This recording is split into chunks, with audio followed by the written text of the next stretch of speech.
तो लोग बता देते हैं, लेकिन जो उसका विसर्जन है उन चीज़ों को, मैं दूसरी चीज़ों की बात कर रहा हूँ, जो सूक्ष्म दूसरे जीव हैं, जो दूसरी तरह के काम कराने के लिए आजकल लोग बड़े ही तत्पर हैं ना कि जल्दी हमारा काम हो जाएगा, चाहे तांत्रिक या शावर मंत्रों की बात करते हैं।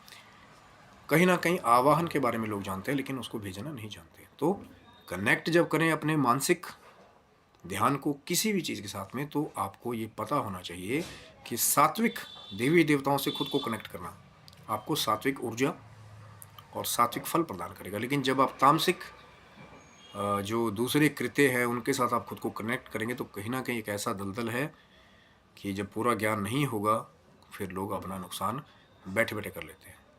तभी तो कहते हैं ना, गुरु की एक आवश्यकता पड़ती है। जब गुरु से आपको मंत्र प्राप्त हो गया, अब आप जैसे जिस भी देवी-देवता के आप मानसिक जाप शुरू कर देते हैं, तो उनकी शक्तियाँ, उनके जैसा जो थोड़ा-थोड़ा नेचर है, वो ऑटोमैटिक ही आपकी मानसिकता में झलकने लग जाता है। जैसे कि जो भगवान शिव की नाम की जो समाधि लगाते हैं, बड़ी लंबी चर्चा है। ध्यान, धारण, समाधि, उससे पहले यम, नियम, आसन, प्रत्याहार, प्राणायाम, ध्यान, धारण, समाधि, अष्टांग योग जो 8 स्टेप्स हैं, उसके बारे में कभी और ध्यान से बात करेंगे। बड़ा ही एक रोचक विषय है, लेकिन लंबा है, क्योंकि सावधानियों को जान लेना भी ज़रूरी है। ये नहीं कि आज पता लग गया भैया त्रिनेत्र को जागृत कर लें तो शक्तियाँ क्या हैं। मैं हमेशा बात करने की कोशिश करता हूँ, वीडियोज़ पहले ही मेरे चैनल पे भी हैं त्रिनेत्र के बारे में 1-2, पर सावधानियों के बारे में भी बात करें।